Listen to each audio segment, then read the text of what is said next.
Since the Industrial Revolution up to the present, fossil fuels that made our lives bountiful. Although the current issue is how to develop a renewable energy, Korea's energy power policy still focus on the established stable economic energy so far. As coal-fired power plants ideal for the purpose are successively built, one important challenge is to address the environmental and social issues following national mid- and long-term energy planning. KIGAM, the Korea Institute of Geoscience and Mineral Resources and Cement have studied how to recycle the byproducts from thermal power plants as resources. They developed a new technology for recycling industrial byproducts and reducing carbon dioxide as well to suggest a new potential of energy from fossil fuels. Abnormal weather due to global warming has made the world endeavor to develop new energy, but the world concentrates currently on coal-fired thermal power generation again. What made us return to coal-fired thermal power generation?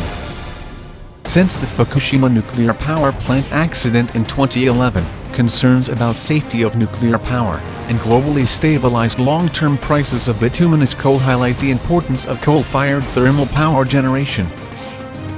Global demands for coal-fired thermal power generation technology, as well as the power generation market of Korea, continue to increase.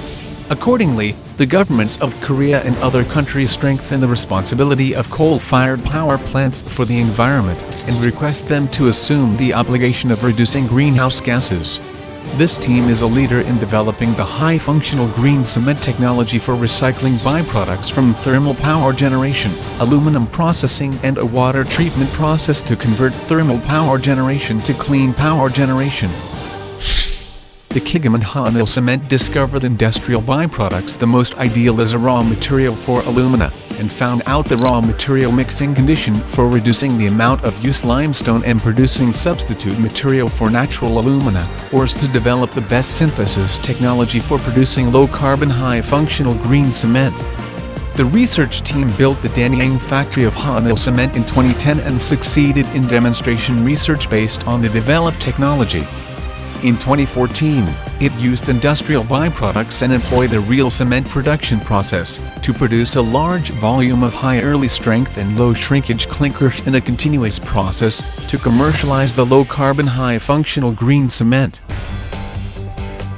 This technology is composed of the following steps. The first step is to transfer the crushed and mixed raw material made of byproducts from a coal-fired power plant to the storage tank on the highest floor of the preheat tower. The mixed raw material then experiences a repetitive preheating process by steadily going into the first cyclone to be preheated by the hot air coming into the lower part, and then down to the next cyclone. The raw material of byproducts that went through the preheating process goes into the kiln rotating at a high temperature of approximately 1300 degrees Celsius, is heated and produced as coin-size clinkers. Because the firing temperature is approximately 100 degrees Celsius lower than ordinary systems, energy and expenses are significantly saved. Lastly, the heated round clinker goes through the cooler on the lower floor and then is crushed small to finally become high-functional low-carbon green cement.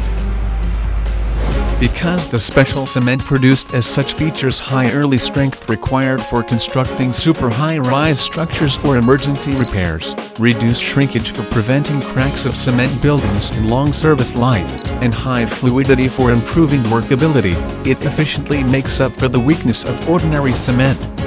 Such features contribute to reducing a building construction period to reduce the costs of construction and create new values of byproducts from coal-fired power plants. This technology addresses the issue of securing a site for storage by reducing the absolute volume of burial required for burial sites in a power plant. Because a lot of land is not required in constructing a power plant, the costs of construction are reduced and it is not necessary to comply with all regulations for construction. The technology, which does not need coal burial, contributes to protecting the ecosystem around the power plant and ensures environmental stability for local people. Because the coal-fired power plant is located in the same place for produced byproducts, the costs of transportation are reduced, and the resultant materials can be recycled in various ways. Furthermore, imported bauxite ores are processed as flooring materials for the thermal power plant to achieve economic efficiency and the effects of import substitution. The byproducts from coal-fired power plants can be used as a material to prevent sinkholes which occur from time to time. Other countries have studied how to use fly ash from power plants to fill drifts and pits in abandoned coal mines, and established regulations for recycling fly ash for coal mines.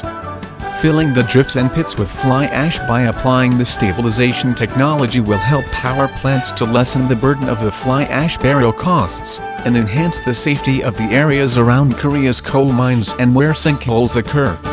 In 2014, the governments of Korea and Australia signed the Korea-Australia Free Trade Agreement and discussed cooperation for energy resources and related manufacturing industry including plants and chemistry. In particular, they paid attention to the energy-saving early strength, low-shrinkage clinker technology to cope with climate change for reducing a large volume of discharged carbon dioxide. They agreed to joint research through the MOU between the KIGAM, the Australian government and the SMI of Queensland University to develop the clinker technology as technology for next-generation greenhouse gas emission trading. They discussed technology transferred for recycling the large volume of byproducts from the aluminum production process in Australia, and cooperation for investment in development, construction, finance and human resource training. The KIGAM, representing the Korean government, and Hanil Cement as a private enterprise, held the Third Korea-Papua New Guinea Joint Committee on Resources, following the FTA with Australia. PNG, Papua New Guinea has abundant natural minerals, for example, copper, gold, silver and natural gases. In the first Korea-Papua New Guinea Forum on Trade and Investment, both the KIGAM and Hanil Cement received a proposal for the ODA project from the Ministry of Investment of PNG. They have a plan to carry out the mineral development project in PNG. Technology for recycling byproducts can change people's recognition about thermal power generation to clean energy, and will contribute to creating added value through efficient demand and supply of national energy and substitute resources. They will develop technology for using byproducts from coal-fired power plants, including plants, and carbon dioxide substitute resources and construction technology. This can be implemented through the Industry University Research Institute cooperation, in securing a business model of creative economy and innovative national energy technology by means of energy resource R&D.